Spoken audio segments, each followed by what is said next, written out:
As CSK become the first team to officially eliminate from IPL 2025, तो मैं as a CSK fan IPL 2026 का क्या retention होना चाहिए, किसको रिलीज़ करना चाहिए, किसको रिबाई करना चाहिए, इसके ऊपर आता हूँ सीधा सीधा।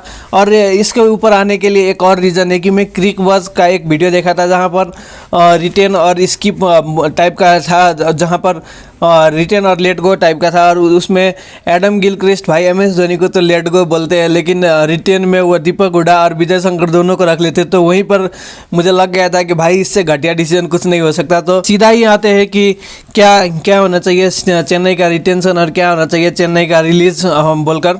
तो कहीं ना कहीं पिछले सीज़न का बात करा था, जो इस सीज़न का बात करा था 2025। तो 2025 में CSK सभी टीम को 120 CR का पर्स दिया गया था। मैक्सिमम प्लेयर 25 ले सकते हो, जिसमें से ओवरसीज का मैक्सिमम 8 हो सकता है।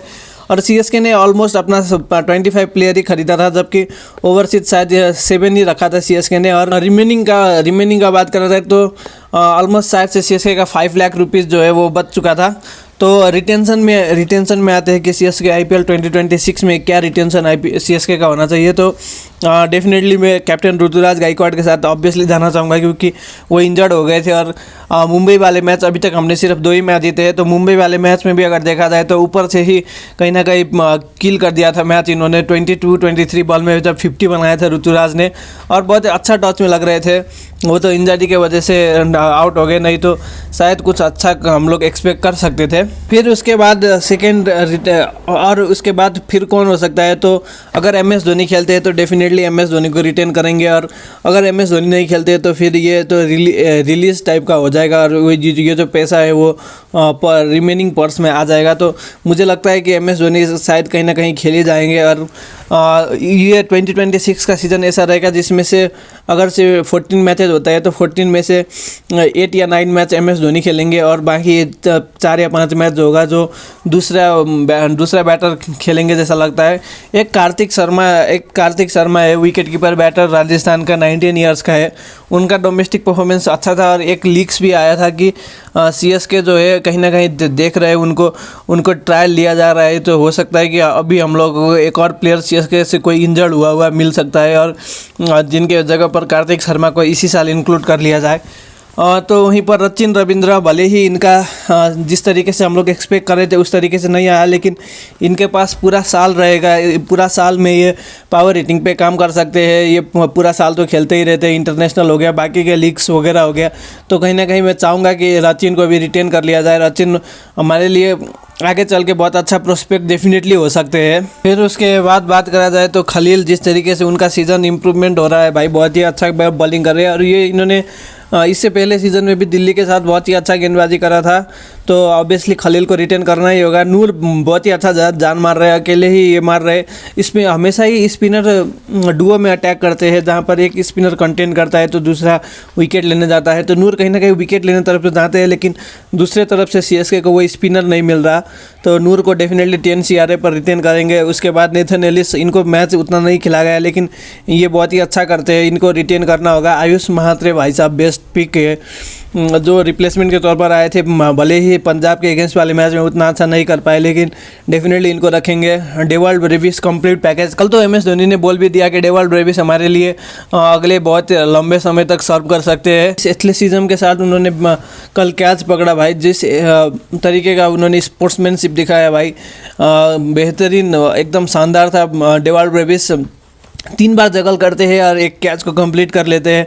जी, जहाँ पर CSK का प्लेयर्स ऐसा लॉलीपॉप डॉली कैच छोड़ रहे हैं, वहीं पर पाथिराना हो गए बाकी सब, जो वहाँ पर एक ऐसा कैच पकड़ लिया भाई, बहुत ही शानदार था वो।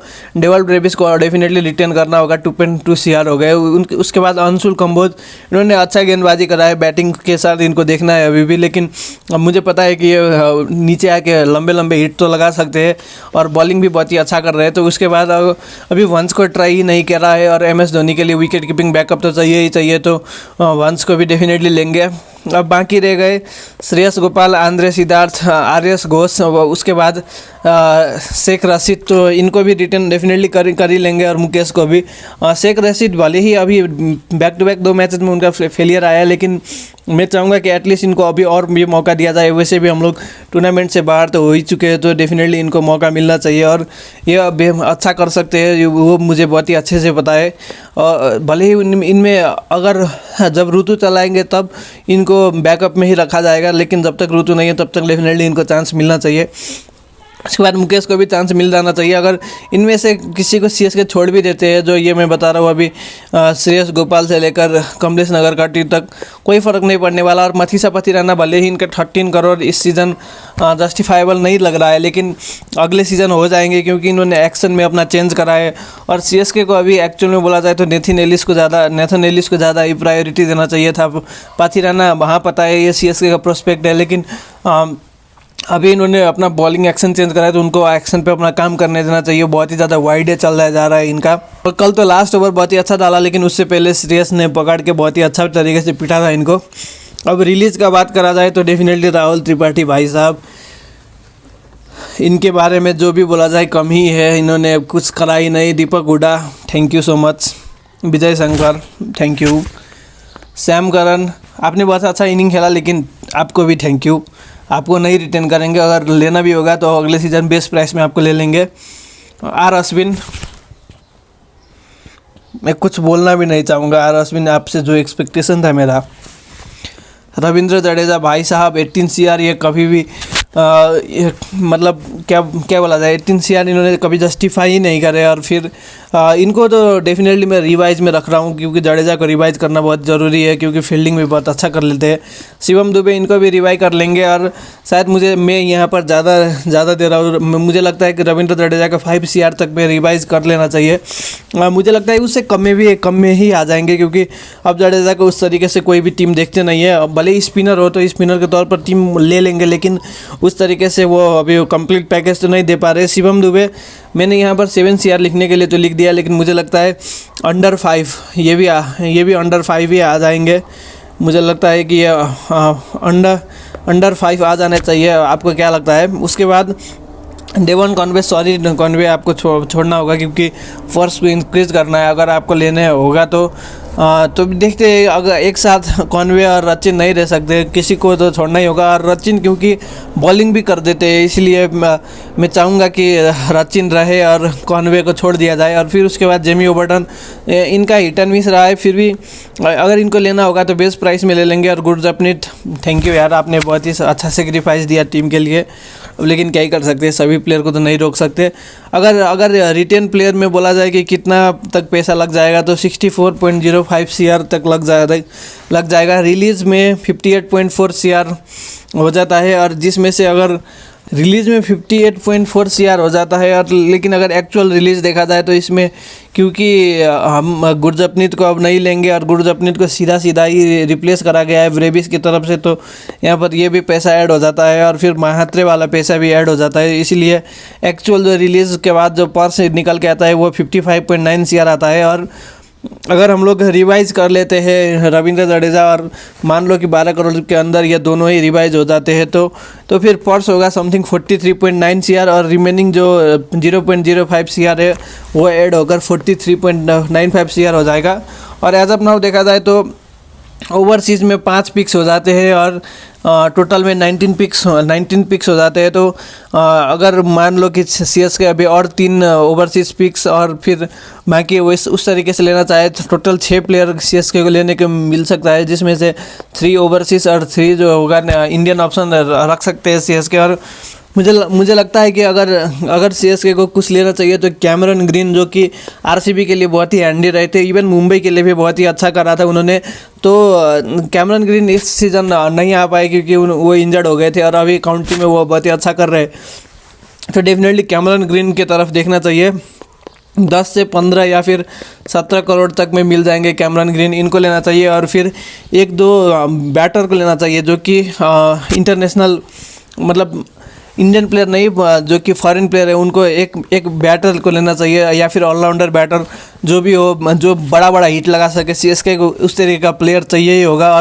और फिर एक दो स्काउटिंग को इस बार मेहनत ज़्यादा करना होगा और एक दो इंडियन प्लेयर को लेना होगा। और अभी क्योंकि मिनी ऑक्शन है तो मिनी ऑक्शन में ज़्यादा अच्छा प्लेयर तो आएंगे नहीं, सभी टीम अपना वही प्लेयर को छोड़ेंगे जो कि उतना अच्छा नहीं कर पाए। तो उस तरीके से देखना होगा अब क्या रहता है आगे। और अगर अब थोड़ा बात कर लेते हैं, अगर सीएसके का रिटेन करा हुआ प्लेयर जो है वो उन्होंने किस तरीके से करा है। तो जडेजा 10 मैच उन्होंने बैटिंग करा है, 10 मैच में और 183 रन बनाए। तो उनका स्ट्राइक रेट 127 है, जो कि पिछले 3 सीज़न में सबसे कम है, और एवरेज 26 का है।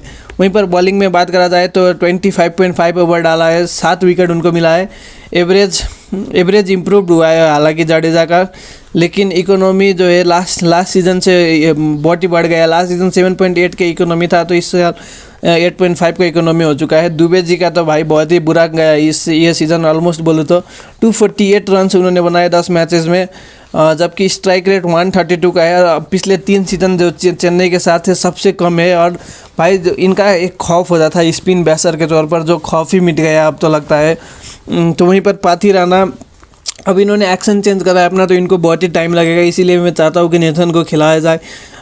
8 मैचेस में 28.4 ओवर इन्होंने बॉलिंग करा है, 9 विकेट्स दिए हैं और 298 रन कंसीड करा है, जिसमें से अगर ये देखा जाए इन्होंने शायद अब तो 190-195 शायद इन्होंने वाइडे डाल दिया है, जो कि ऑलमोस्ट 30 ओवर तो ये वाइडे फेंक चुके हैं अभी तक में बोला जाए। तो इस तरीके से अब ये बॉलिंग कर रहे हैं, तो आप समझ ही सकते हो कि इस तरीके का बॉलिंग होगा उनका।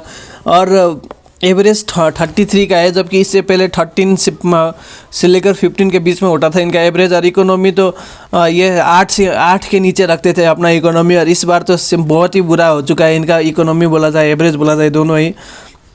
अश्विन के साथ बहुत ही ज़्यादा एक्सपेक्टेशंस थे हम सभी के, लेकिन अब क्या ही बोले। मैचेस की बात करा जाए तो 7 मैचेस खेला, 24 ओवर बॉलिंग करा है, 223 विकेट बोला जाए तो 5 है, एवरेज बोला जाए तो 44.6। तो वहीं पर जो इनका इकोनॉमी रेट है 9.3 है, जो कि अभी तक में सबसे वर्स्ट है इनका। आज तक इतने ज़्यादा रन इन्होंने इस रेट से कभी कंसीड ही नहीं करा। और फिर उसके बाद 2 प्लेयर जो चेन्नई के लिए अभी भी बहुत ही ज़्यादा जान मार रहे हैं, नूर और खलील। नूर ने 10 मैच में 35 ओवर बॉलिंग डाला है, तो 15 विकेट मिले हैं। तो वहीं पर खलील ने ऑलमोस्ट 36 ओवर डाला है और 14 विकेट उनको भी मिला है।